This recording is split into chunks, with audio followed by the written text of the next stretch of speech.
Welcome everyone to our first Travel, Recreation, Wildlife Committee meeting and Cultural Resources. And I have this big long script of opening decorum, but basically my script is be nice or leave. That's the basic thing. So we will be cordial and kind to each other and we'll get some good work done. So our first bill of the day, our first and only, is House Bill, roll call. I'm sorry. If we could do roll call, that would be great. Representative Angelos? She's absent. Okay. Representative No, Burkhart? she's excused. I'm sorry, Okay, thank you. excused. Representative Burkhart? Here. Representative Byron? Here. Representative Larson? Here. Representative Singh? Here. Representative Storer? Here. Vice Chairman Western? Here. Representative Winter? Here. Madam Chairwoman Newsom? Here. Thank you. So we'll go ahead and start with House Bill 16. If State Parks wants to come up and give us the short version of a short bill, that'd be great. So I think you all have this bill in your packet. Good afternoon, Madam Chairman. Dave Glenn, Director of Wyoming State Parks and Cultural Resources. I'm going to introduce you to Nick Nalen, the Deputy Director. As you know, he's been all things Sutton to explain the bill. Mr. Nalen. Madam Chairman, Nick Nealon, Deputy Director, State Parks. So I think as you recall from our conversation over the summer, there was an incorrect legal description of the site that was included in the original bill. That legal description was taken from the estate of the donor. We relied on that description. Subsequent to the bill, or to the bill passing last year, we did a survey, and the survey was actually just slightly different than the legal language that's in the bill. So by removing this legal description and just referring to the site as, you know, the site known as the Sutton Archaeological Site in Platte County, or exactly what the verbiage is, that'll clean things up. So that's all this is a cleanup bill. Any questions for Mr. Nalen? Any comments on the bill? Representative Haraldson, would you like to speak to this since it's in your county, in your district, I think?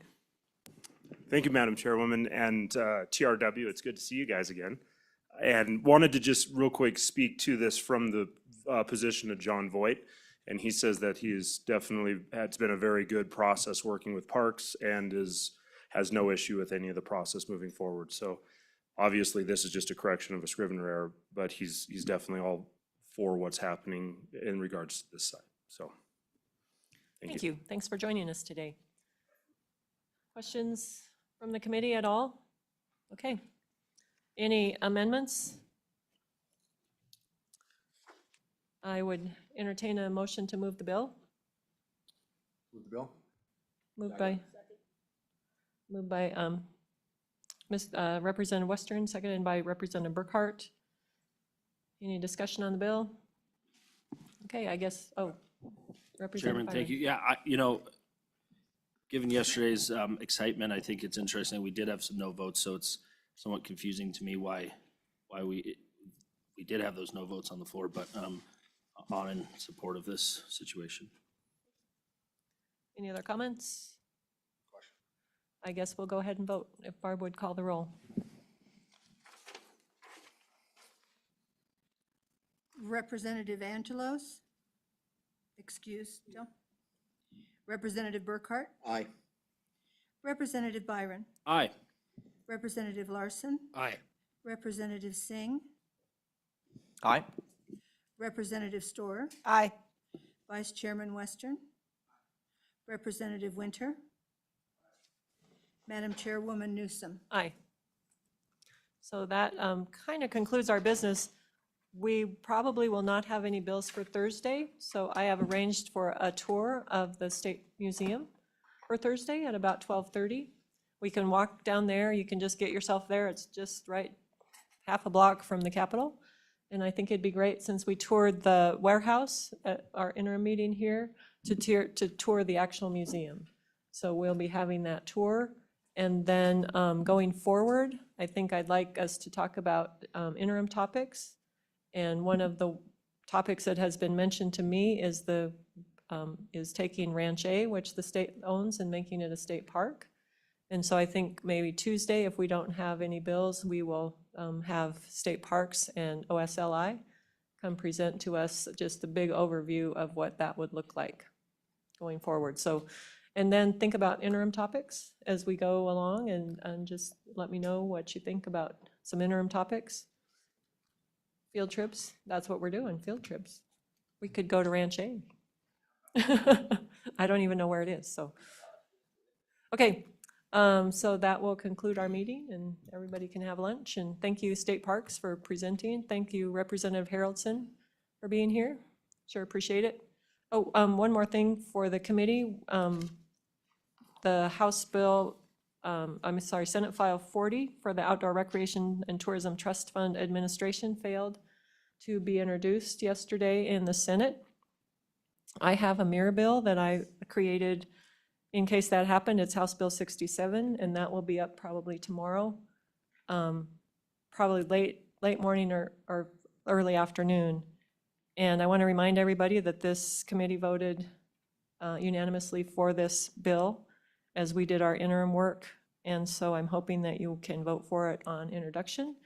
If you can't, let me know, and we'll go forward with it. Representative Byron. If I may, thank you, Madam Chairwoman. You know, I was surprised yesterday on that, and I asked a few of the no votes, and it sounds like they were, they didn't know that it was to establish the governance of the actual board, and they thought it was to establish the actual fund that's already been established in the previous session. So if there is any clarification from our colleagues, I think it's worth discussing. Yeah, so it was on the consent list in the Senate, and I think we would have been, or they would have been wise over there to pull it off the consent list and explain it. The explanation is that the trust fund's been created, the money's there, tourism's putting in $6 million a biennium, and now we just need to create the income account, and we need to create the governance, and the governance structure is exactly, or almost very similar to the Natural Resources Wildlife Trust Fund governance. And so it would create a 9-person commission that would vet those projects. Any large project over $200,000 would go through the legislature, just like it does with the Wildlife Trust Fund. And it's just so similar to the Wildlife Trust Fund. So any questions from anybody on that, or comments? Okay, so thank you. Thank you for your time. Appreciate it.